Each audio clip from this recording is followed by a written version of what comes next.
자, 여러분 안녕하세요. 또 2학기 그러니까 또 시작됐네요. 오늘은 뭐 간단하게 1강 사회복지 조사로 관련해서 좀 보도록 하겠습니다. 무더위도 좀 얼추 이제 가고 여러분들 하여튼 고생들 많으셨네요.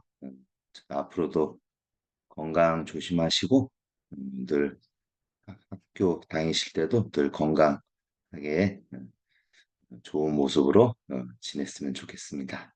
음,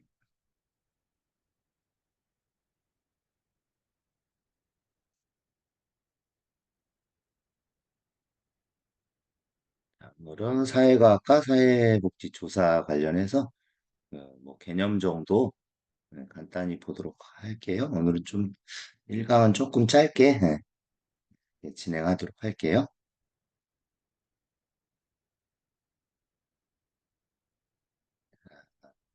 우선 뭐 사회과학은 이제 그 과학이죠. 여러분 사회과학은 이제 사회복지조사는 우리가 이제 사회복지를 공부를 하기 때문에 네, 뭐 사실은 그 언어를 사용하는 것 자체도 이렇게 좀 이렇게 막연하게 이야기하는 거 뜬구름 잡는다고 하잖아요, 우리가. 뜬구름 잡듯이 이렇게 이야기하지 말고 사회복지 실천과 관련해서 조사와 특히 관련할 때는 보다 좀 이렇게 객관적으로 설명하고 이야기하는 좀 훈련이 좀 필요해요. 그런 측면에서 사회과학 분야는 상당히 과학적으로 어, 이제 사회학이지만 과학적으로 접근을 해야 된다라는 의미에서 과학의 이해 정도가 좀 필요할 것 같고요. 그다음에 뭐 이런 부분들은 다 알고 계시겠지만 이제 개인정보나 윤리적인 부분들 이런 부분에 대해서 간략하게 하도록 하겠습니다.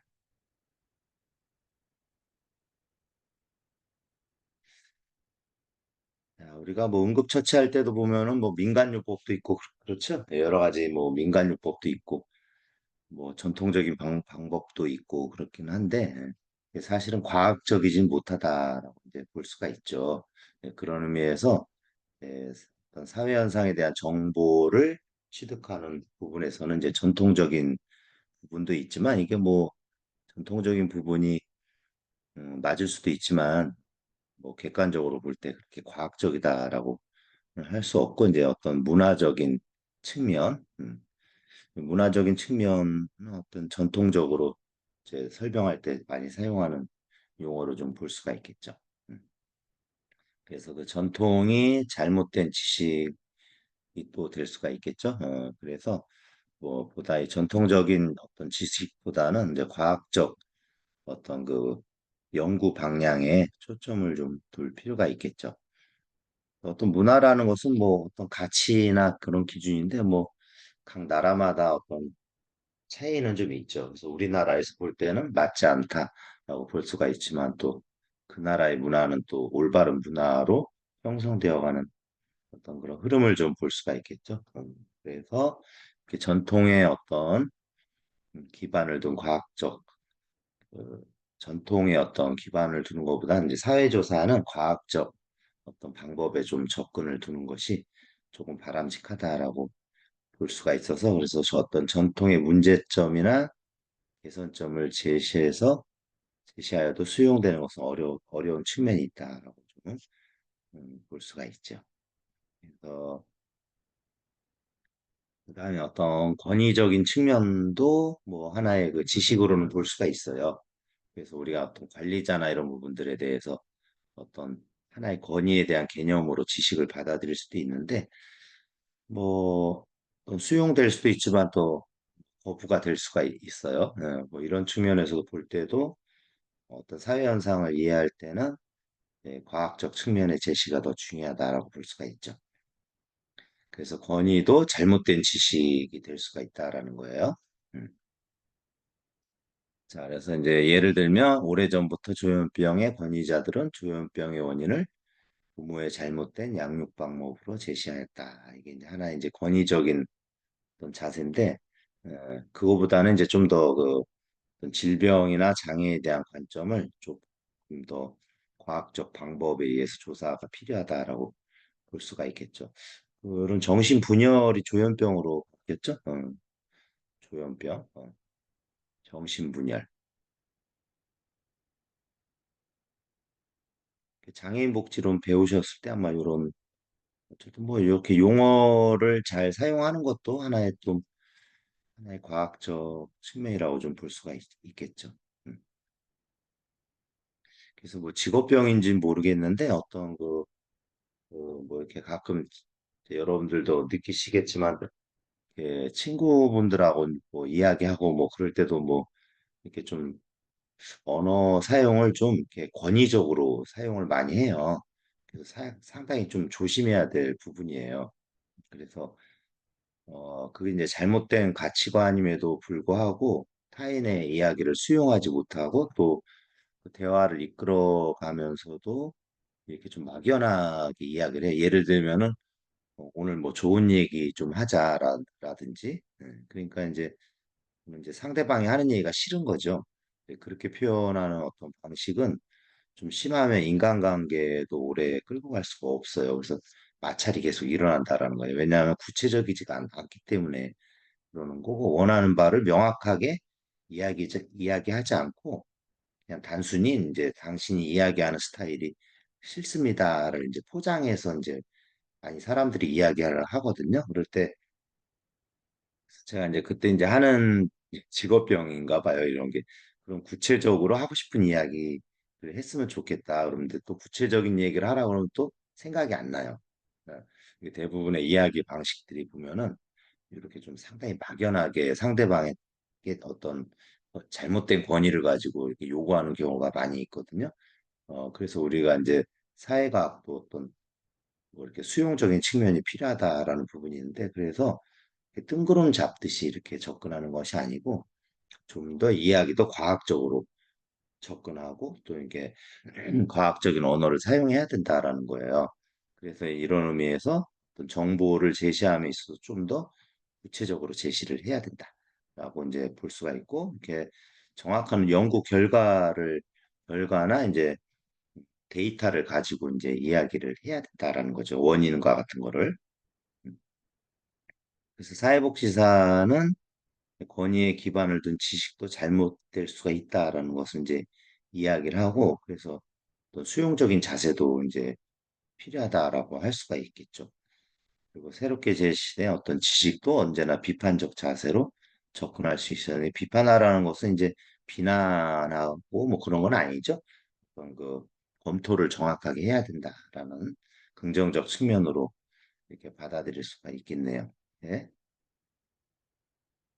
자, 상식도 통할 수가 있죠. 우리가 이제 법이 없으면 판례에 따르고 판례 없으면은 사회 통념에 따른다고 하잖아요. 예?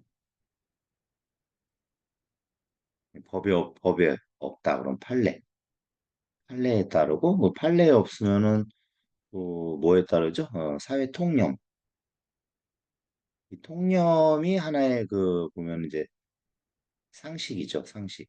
그래서 어떻게 보면은 법보다 상식이 우세할 수는 없다라고 좀 볼 수가 있는데 어쨌든 뭐 법이 기준이 돼야 된다라는 거예요.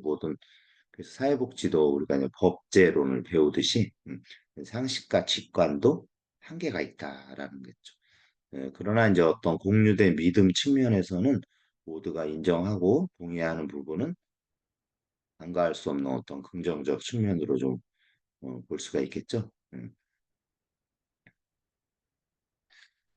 어떻게 보면 뭐 상식적인 측면이 어떻게 보면 가장 또 객관적일 수도 있어요. 그러나 정확한 이제 법적 근거에 의해서 판단하는 것이 더욱 중요하고 우리가 이제 출처라는 말을 많이 해요.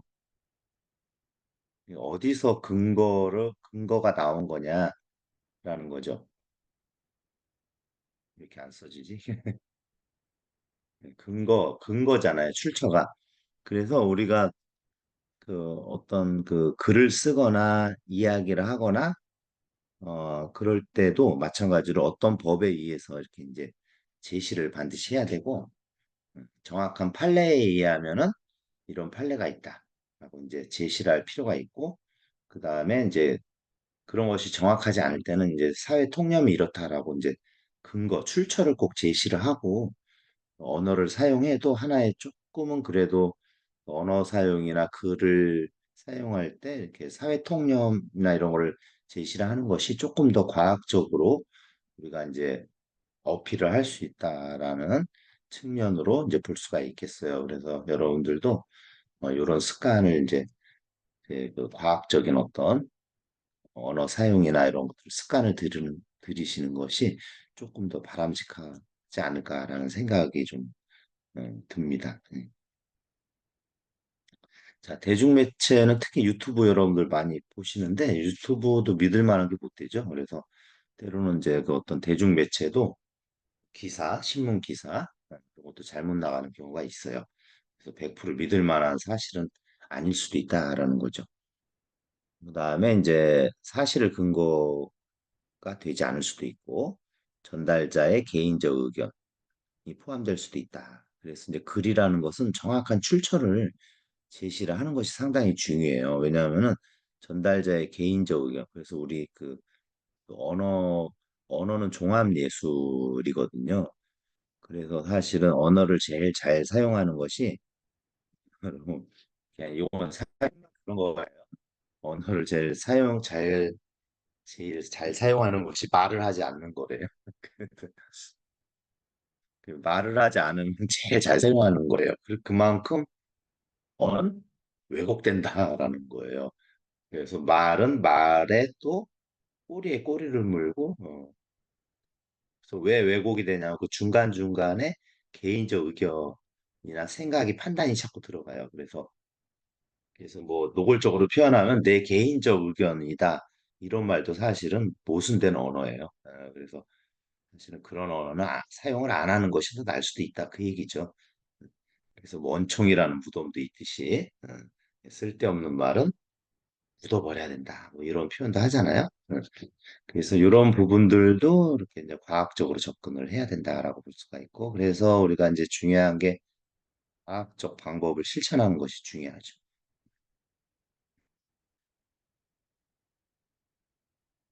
자, 그래서 사회복지도 과학이다라는 거죠.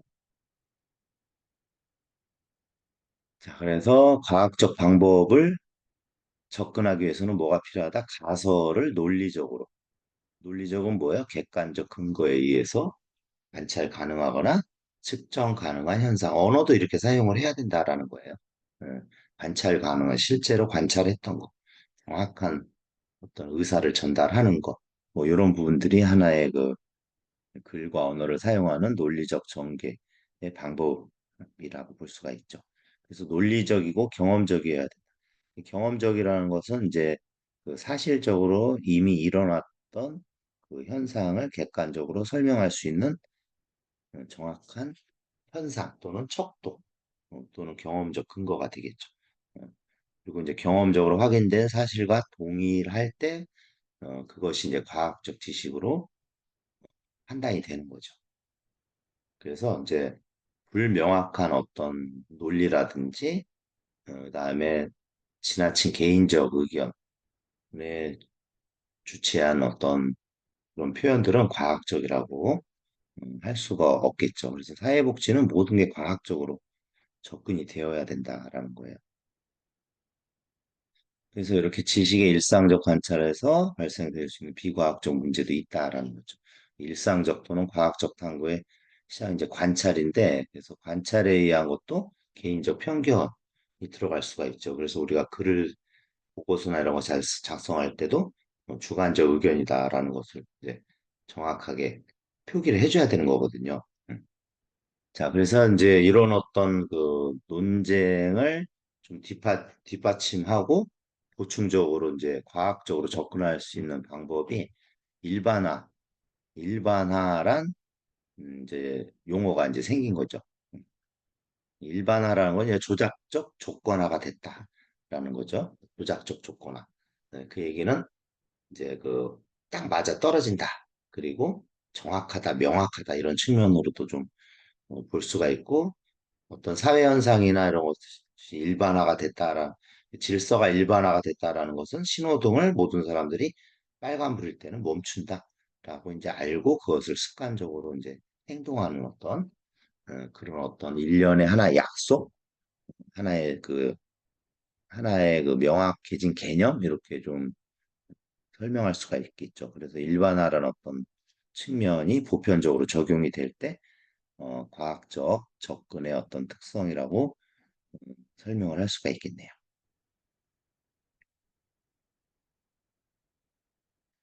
자, 그래서 이렇게 이제 지식의 이제 관찰에서 발생하는 비과학적 문제가 이제 어떤 선별적 관찰도 있어요. 그래서 이제 그건 뭐냐면 이제 자신이 이제 관심 있는 거 또는 자신의 어떤 신념을 이제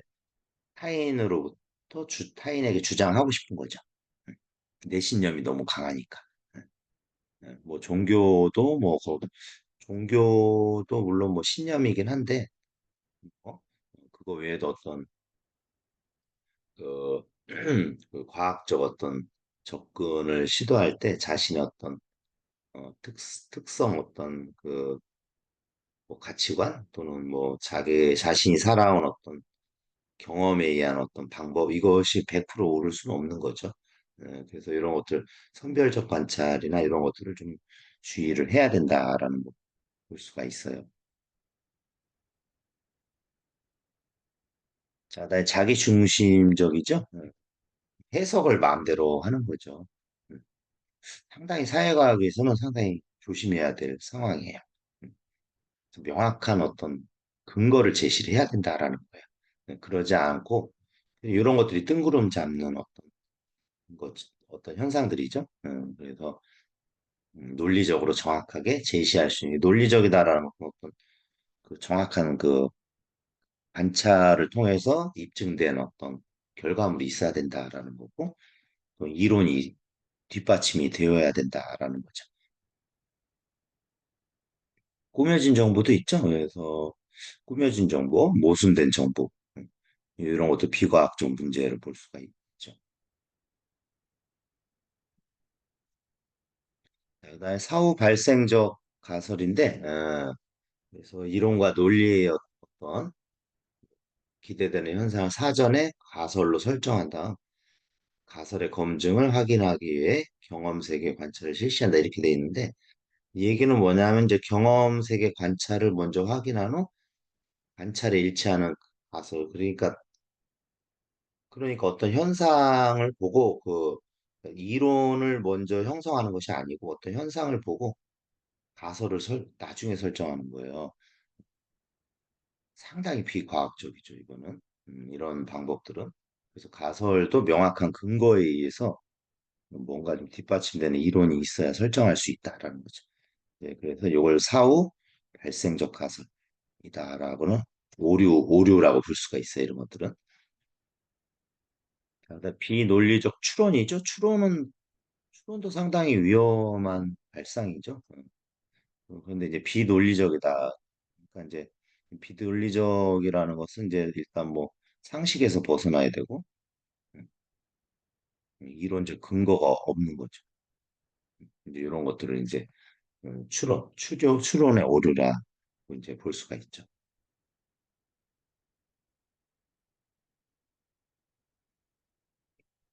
자, 그래서 이제 과학적으로 접근하려면 우선 뭐가 있어야 된다? 경험적인 증거 수집, 체계적이고 논리적인 방법. 음, 그 절차가 명확했냐, 그리고 조사 대상이 그만큼 많냐, 데이터가. 그래서 많은 사람들이 건강을 추구하는지, 노인들이 몇 살까지 살고 싶은 많은 사람들한테 조사를 해야 될 거 아니에요? 이런 것들이 이제 하나의 체계적인 나의 절차와 방법이 과학적이어야 된다라는 거고, 어, 그래서 뭐 지적 장애인에게 예를 들면 뭐 지적 장애인을 대상으로 삶의 의미를 조사한다라든지 삶의 저 의미, 행복 뭐 이런 것들을 이제 깊이 있게 조사하기는 좀 어렵죠. 음, 이런 것들이 이제 비체계적인 논리죠. 그래서 이런 거는 상당히 어렵고 그래서 이제 이 과학적으로라는 것은 법률적인 어떤 재판 과정에서도 필요하다라는 건데 이 지적 장애인에게 그 처벌 불원소를 만약에 받는다 생각해 보세요. 염전에서 저 전에 그 과거에 그 사건이 정확히 몇 년도인지 모르겠는데 10년 동안 염전에서 지적장애인들을 부려먹고 처벌을 받았는데 그 집행유예 그 가해자가 집행유예 4년이 나왔어요. 근데 이제 그 이유가 뭐냐면 지적장애인이 처벌하지 않겠다. 뭐 합의했다라는 게 원인인데 그 중에 하나 들어간 게 처벌 불원서예요. 상당히 비과학적이죠. 그래서 이제 법적 어떤 그 현장에서도 이렇게 그 과학적 그 어떤 그 객관적 데이터를 상당히 중요시 하거든요. 사회조사도 마찬가지죠. 지적장애인들이 어떻게 처벌 불원서를 쓸 수가 있겠어요? 그러니까 이제 요거는 뭐 그냥 형식적인 뭐 그런 하나의 저 종이 페이퍼로밖에 인정이 안 되는 거죠. 이런 것들이 비논리죠. 그죠? 그래서 논리적, 경험적, 객관적 방법, 합리적인 지식이 뒷받침이 돼야 되고 절차, 대상이 또 저렇게 답변을 할 수 있는 대상인지 이런 것들을 명확하게 검토하지 않으면 이거는 과학이라고 할 수가 없는 거죠. 자, 그래서 이렇게 과학적 지식은 재생 가능성이 있어야 된다. 뭐예요? 입증이 가능해야 된다. 특히 의학적 접근에서는 이 재생 가능성이 상당히 중요하죠. 입증이 가능해야 돼. 임상 실험 이런 거죠. 경험 가능성 그 일반적으로 지각되어야 된다라는 거죠. 동의가 되어야 된다. 그래서 이제 객관성이 필요하고 사회과학의 추상적인 용어를 감각으로 충분히 표현할 수 없다 한계를 갖기 때문에 경험 가능성을 염두에 두어야 된다라고 볼 수가 있죠.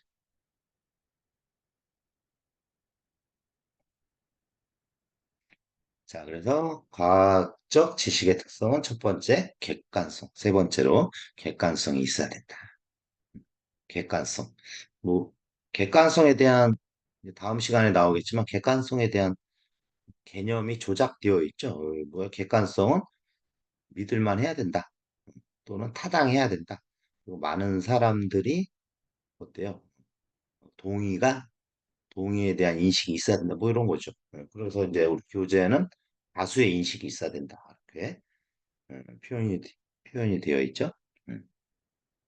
그래서 개인의 성장 배경에서 주장하는 개인이 살아온 삶에 대해서 그거를 과학적으로 피력하는 것은 그냥 하나의 연구 데이터, 역사를 연구하고 표명하는 거지, 과학적으로 접근하는 데는 한계가 있다라는 거죠. 그러니까 사회 현상을 피력하는 거죠, 그거는. 음. 그런 거는 객관성에 좀 부합되지 않는 내용이다고 볼 수가 있죠. 그래서 개인의 성장 배경은 객관성 확보에 어려움이 있다. 음. 인간관계 아까 잠깐 이야기했는데 인간관계도 그래서 여러분들 뭐 이렇게 다 동의하시는 내용이겠지만 나의 어떤 그런 걸 피력하지 말라고 하잖아요. 나의 성장 배경에 맞춰서 타인에 대한 삶을 강요하지 말라고 하잖아요. 그러면은 이런 소리를 듣는 거죠. 당신은 객관적이지 않습니다. 이렇게. 네, 그런 얘기랑 뭐 같은 맥락에서 볼 수 있다라고 할 수가 있겠네요. 음. 여러분들은 개인적으로 어떤가요? 저는 글쎄요, 뭐 사회복지를 공부해서 그런 것 같지는 않은데 저는 이제 객관성을 좀 개인적으로는 그래요. 이제 객관성을 좀 가지고 이렇게 이제 언어를 사용하거나 이렇게 좀 주장을 한 사람을 상당히 좀 이렇게 좀 개인적으로는 그냥 선호하는 편이에요. 음. 그래서 이제 주관적 신념을 제시하는 것보다는 저는 이제 객관적으로 이렇게 표명하는 사람들에게 조금 더 저는 개인적으로는 점수를 줄 수 있을 것 같아요. 여러분들은 어떤가요? 음. 대면 수업이 아니니 질문해도 소용없겠죠. 죄송합니다. 그냥 생각 한번 해보시라고 이렇게 나는 이쪽을 선호하는지 이쪽을 선호하는 감성적 주관적인 건 또 감성적인데 물론 뭐 감성적인 것도 뭐 나쁘진 않아요.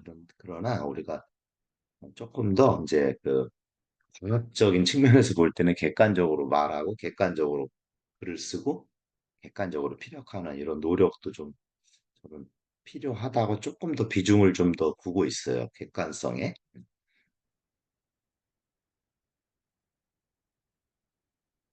자, 그래서 그 과학적 접근 방법은 뭐, 어, 그래요. 저는 뭐 사회과학, 이제 사회복지니까 사회과학이잖아요. 그래서 저는 마찬가지로 개인적으로는 연역적 방법을 더 이렇게 좋아해요. 왜냐하면 이론이 있고 그걸 바탕으로 좀 조사를 하고 싶어요. 새로운 동굴 탐험을 하면서 조사하는 것도 물론 좋은데 저는 뭐 어떤 상담이든 뭐 뭐든지 간에 어떤 이론에 의해서 뭐 조사를 하고 그거를 증명하는 것을 좀 증명하는 거 뭐야? 조작화한다라는 거죠. 그래서 최종적으로 검증한다라는 건데 상담도 해결 중심 인수버거 선생님의 그 해결 중심 상담이 그렇잖아요.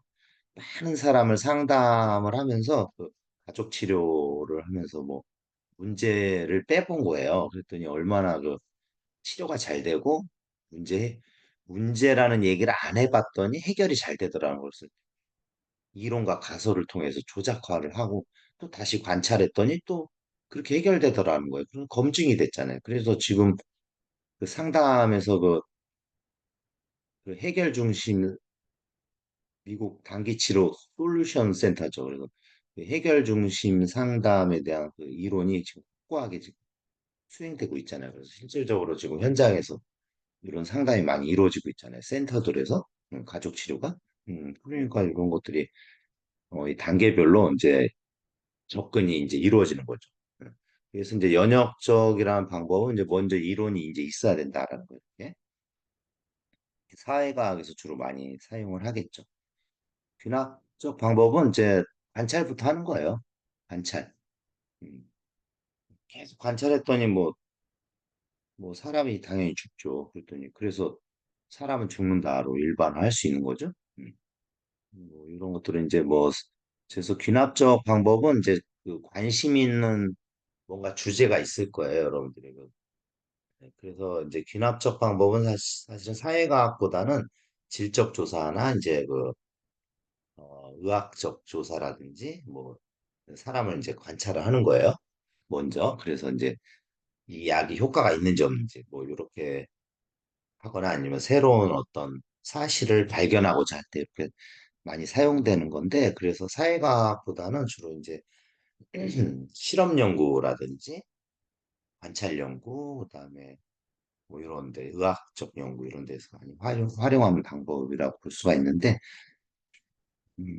물론 뭐 사회복지에서도 계속 뭐 자폐성 장애 로봇 이렇게 의사소통하는 로봇을 이제 효과가 있는지 계속 뭐 그런 접근 방법은 있어요. 그래서 그걸 이제 질적 조사로 접근을 하는 건데 실질적인 사회과학에서는 이제 귀납적 방법보다는 이제 전에 있던 연역적을 많이 사용하다고 볼 수가 있어요.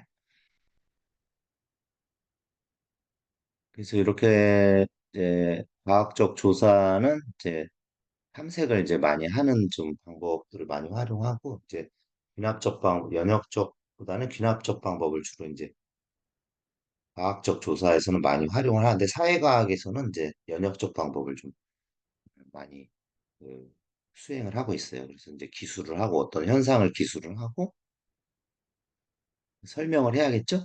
설명도 반드시 객관적으로 분석을 해야 된다는 거죠. 어떤 추측이나 뭐 이런 것 개인적 의견을 배제를 해야 되겠죠.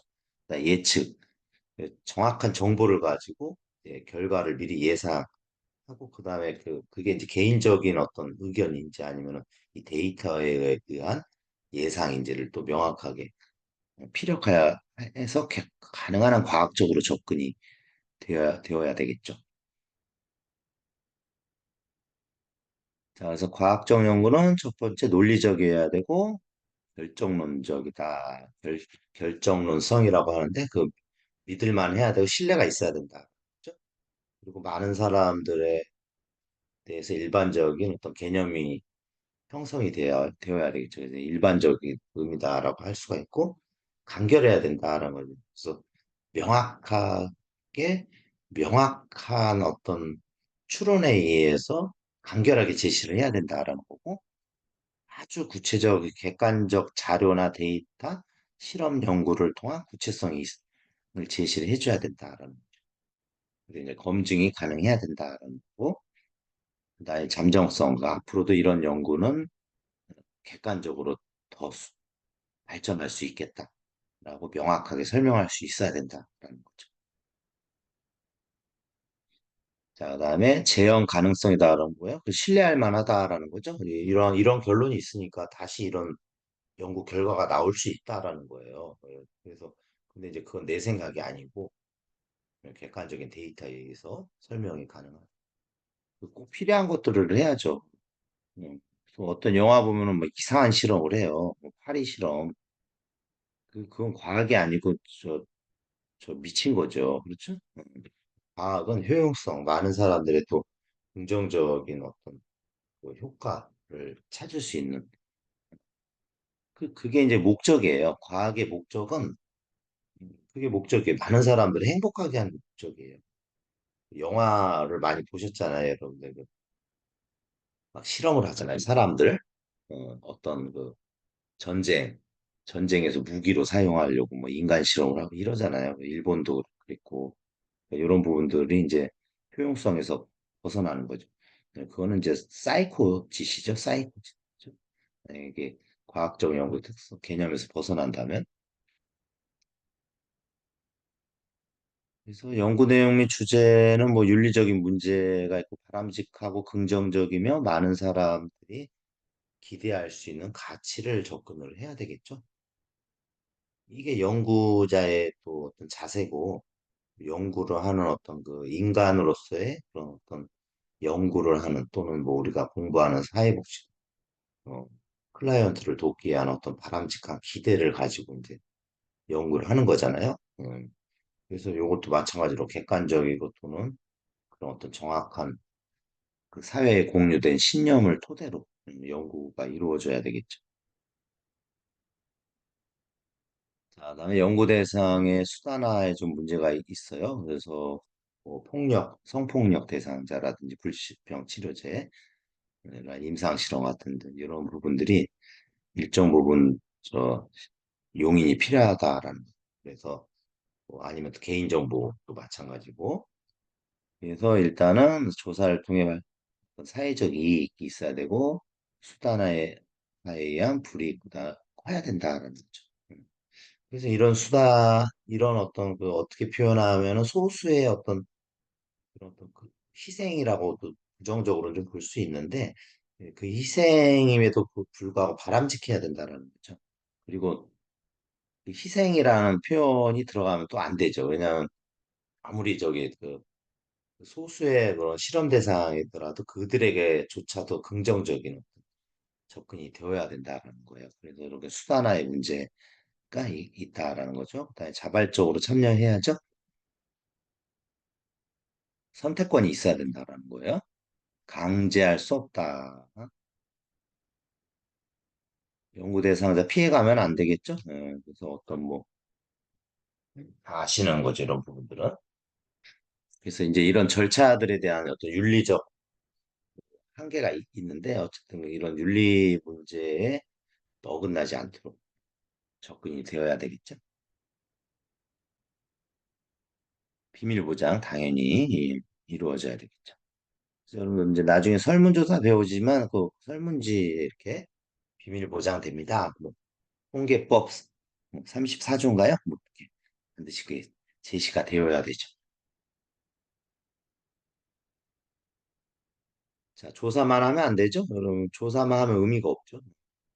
분석 보고서가 반드시 있어야 되고 연구의 한계점, 연구를 통해서 얻은 긍정적인 효과 아니면은 제한점 그리고 이번 연구에 대해서 부족했던 점은 무엇이고 앞으로 그래서 뭐가 나와요? 재현이 들어가잖아요. 모든 연구는 재현이 들어가요. 그래서 앞으로는 좀 더 발전적인 어떤 내용을 제시를 해줘야 된다라는 거죠.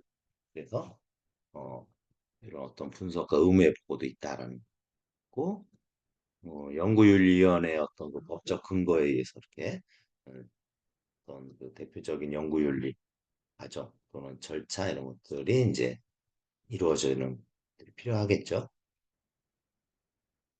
출판도 마찬가지.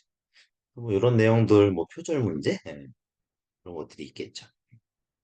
그래서 이제 여러분들이 이제 많이 들어본 이제 논문 같은 것들 그렇죠. 그래서 이제 표절도 어떻게 보면 학문적 표현으로 볼 땐 상당히 그 화려치한 어떤 그런 글을 뱉기 이제 남의 걸 이제 사용하는 거잖아요. 그래서 그런 것들이 이제 타인의 이야기를 내 것처럼 이렇게 해버리면 상당히 파렴치한 윤리, 사회 통념 또는 법적으로도 이렇게 윤리에 어긋나는 행동이 되겠죠. 네? 그래서 뭐 문제를 한번 풀어보시면은 이렇게 경험은 지식의 강력한 근거가 되지만 경험에 의한 지식에도 오류가 있을 수 있다라는 거죠. 그 예는 정답은 3번이죠. 확률 표집은 뭐 중학생 뭐 10명 모을 수 있다 뭐 이런 거죠. 그래서 확률 표집에 의해 추출한 표본의 결과를 기초로 일반화하기는 어렵죠. 자, 그래서 그것이 이제 설령 중학생 100명 학교 가면 확률이 크죠. 중학생 100명 모집하기 쉽죠. 그러나 그 결과를 기초로 모든 중학생을 다 그렇게 살 것이다라고 일반화하기는 어렵죠. 그래서 그런 것들이 이제 예에 해당하지 않는 것이라고 이제 볼 수가 있는데, 그래서 이제 가설에 그래서 이제 반대로 이야기하면 뭐예요? 확률 표집이 쭉 커야 된다라는 거예요. 그걸 해결하는 방법이 뭐예요?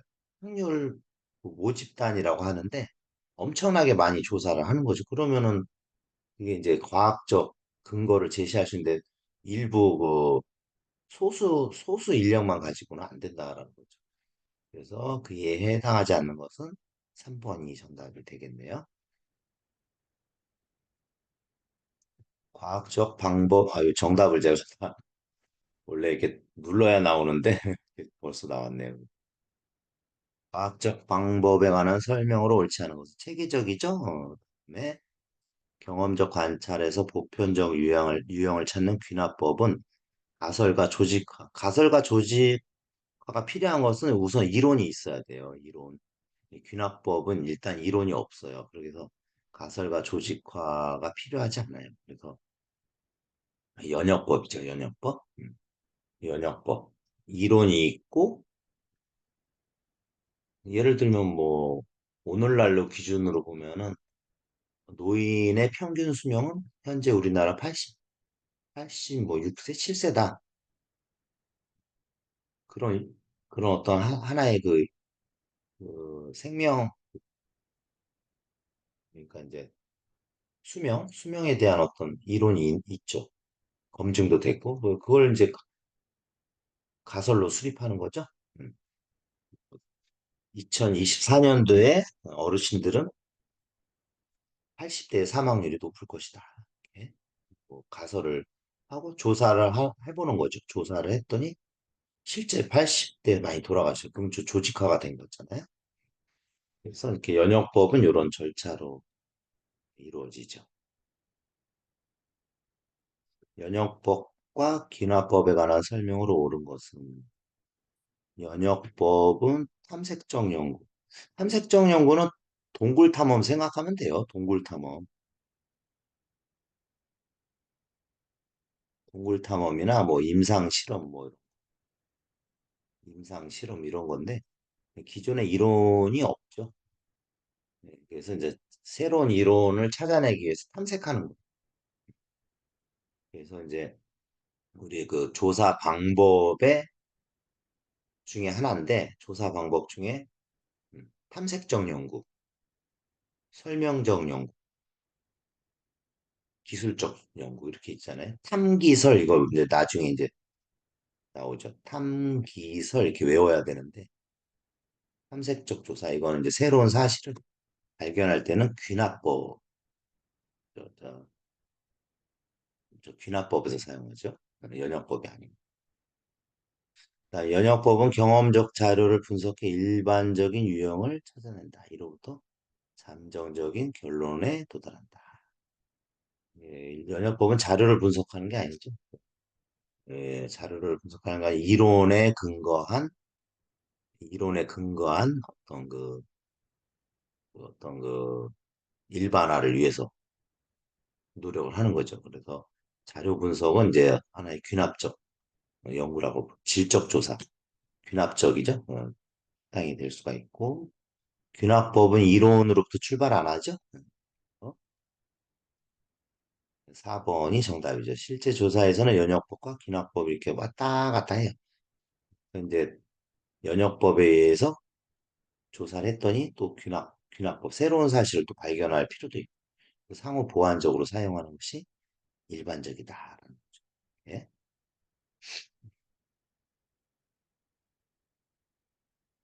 사회조사 인류는 어떤 경우든 동의의 원칙을 지켜야 된다. 1번이죠. 귀납적인 조사와 관련이 없는 것. 귀납적인 조사는 가설 검증은 아니라고 그랬죠. 연역법, 연역법, 가설. 그러니까 이론이 있어야 가설이 돼요. 그래서 같이 붙여서 보시면 돼요. 이론이 있어야 가설이 꼭 검증하시다. 이가 이렇게 알아두시면 돼요. 제 이름이 이시죠. 그러니까 이가 뭐예요? 이론이 있어야 가설도 가능하다.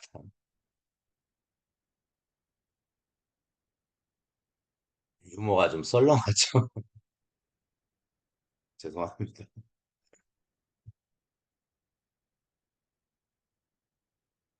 5문제, 6문제 정도 됐나요, 제가? 사회복지 실천에서 제기할 수 있는 다음 질문 중 과학적 조사가 필요한 경우로 옳은 것은 왜 그렇게 많은 클라이언트들이 치료를 중도에 포기하는 것일까? 자, 과학적 조사는 가치 판단은 무엇이다? 이 사실은 무엇인가? 가장 중요한 실천 원칙은 무엇인가? 가치 판단 영역이며 진위를 밝힐 수 없다. 가치 판단 영역이며 진위를 밝힐 수. 왜 그렇게 많은 클라이언트들이 치료를 중단하는 것인가? 어떠세요, 이게?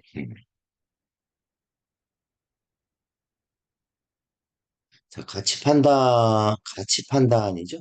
가치 판단 측면으로 볼 때, 어떻게 이거를 또 실천할까? 어떤 조사를 통해 실천?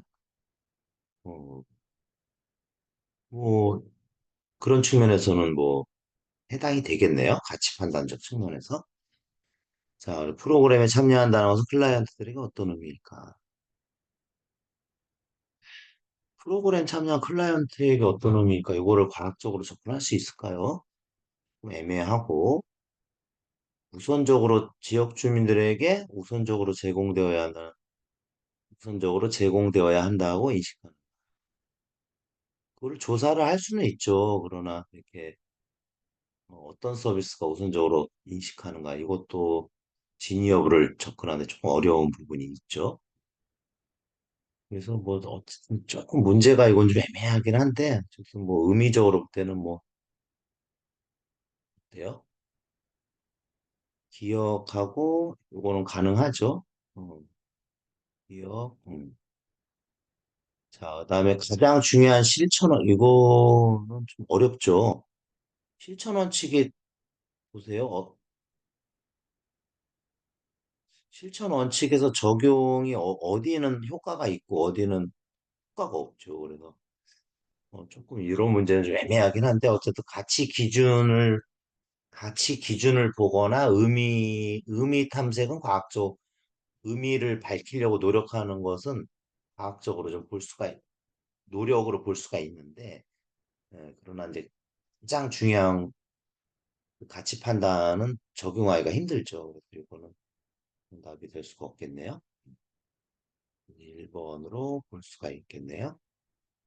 예, 됐네요. 네. 그래서 요 정도로 1강 보시고요. 2강에서 만나 뵙도록 하겠습니다. 여러분들 수고 많으셨습니다.